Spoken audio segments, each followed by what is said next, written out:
Well, hello. We are here at Salvagnini North American headquarters, and right now we're talking with Phil Patrick. Phil has done, just about every job there is to do here, and a lot of support, a lot of software, a lot of applications, a lot of customer interaction. So he has a real wealth of knowledge in terms of how the software piece of that will work in the customer site and what people might expect and what that can do for them. So, Phil, welcome. Thank you. Yep. And let's start with this. Give a little bit of, on the software piece of it, what is it that you're doing for Salvagnini? Okay, so the topic at hand, we're discussing IoT software, so Industry 4.0, whatever buzzword you like right now. Mm-hmm. And what at its core we're discussing is interconnectivity of equipment that pushes data to some place that a end user can, well, use it in a useful way, right? Mm-hmm. So what kind of data are we discussing? The data is going to be productive data. So what did that machine do in terms of manufacturing things? Mm-hmm. Okay. Maintenance data, so what is the current health and well-being of that piece of equipment, and scheduling data. So we've asked the piece of equipment to do something within a certain period of time.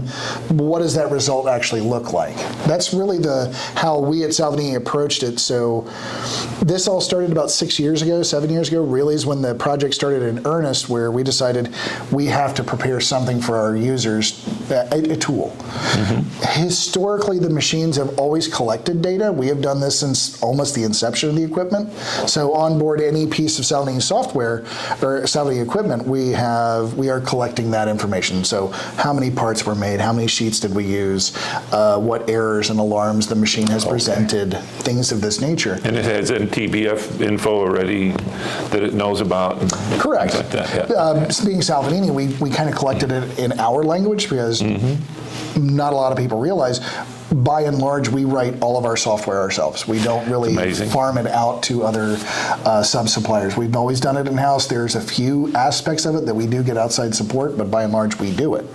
Okay. So that put us in the position where we really couldn't go get an off-the-shelf tool to unpack our own unique language.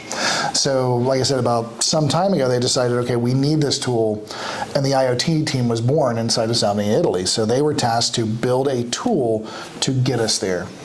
So what that meant was we have to put a piece of software on the piece of equipment that will gather up the information, and we push it up to the cloud. We partnered with Microsoft Azure for the cloud hosting. Mm-hmm. And then we built another tool, which is essentially the dashboard that for a given customer gives the end user the access to that data in a meaningful way, based in production, maintenance information, scheduling information, and so on. Okay, that was our approach. You know, this is great to have because at the last FabTech, we sat down with Eros Pavarini and went over kind of a 30,000 foot view, but this will let us dig in a little bit more. So sure, that's the idea. This will be great. So tell us also then a little bit about what we're going to see today. Okay, what we're going to see is, so if we imagine ourselves being the end user for customer Daveco. Mm-hmm. Daveco is going to have Phil who works for him, and he's going to have access to what we call LINKS GetPower. LINKS GetPower is that dashboard. Okay. It is the sum total of the machine software, gathering the data, pushing it up to the cloud, and LINKS is that dashboard that looks at the data and presents it in a meaningful way to the user. I've always said when I talk to customers about LINKS that we're discussing really three users.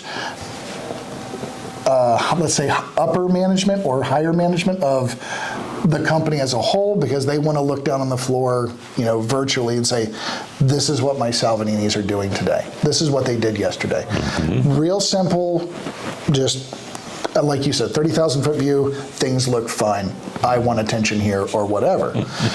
We have really true production scheduling or management or what you like, where they need to know more specific information. For Salvagnini #1 punching machine, we produced over the last 12 shifts, X amount of sheets, so many parts.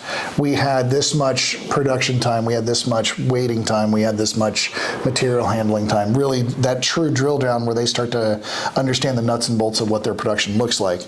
And then the maintenance team, where the maintenance team, they're obviously looking after the health and care of the equipment.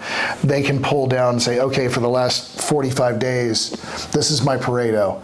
I've had 47 error messages, 90% of are one-offs, not really relevant to anything, but this last 10% is going to eat up 90% of my time, right? Oh, right. So right. It can present that data to those guys. Yeah. That's really how I've always presented it, because that's really my, let's say, my true stakeholders inside of a company. And the interesting thing is, no matter which of those three groups you belong to, the other group's information is vitally important to you. You just don't know that it's vitally important. Absolutely. It's all, everything's sympathetic to one another, right? Correct. So if my equipment's in good health, then I can reliably schedule, and I can reliably expect some reasonable result. If my schedule is chaotic, then my productivity is going to reflect that, right? And also being sympathetic to the maintenance side. My maintenance teams, if they're always expecting a certain diet of type of material and thickness, okay, there's a certain result they're going to see in that in terms of how the machine's tolerated. But if we're all over the map, right? And let's say, for example, lasers are a great example. If I'm cutting iron all day long, my maintenance team knows, okay, I have less to concern myself in terms of filtration. But if I'm going from iron to aluminum, iron to aluminum, iron to aluminum, up, down, up, down, up, down, up, down, they know immediately they have to be more attentive to all the filtration, right? Yep. For those reasons. So again, it's all sympathetic. Everything, it's a little ecosystem that lives inside of there, and all has to play nicely together.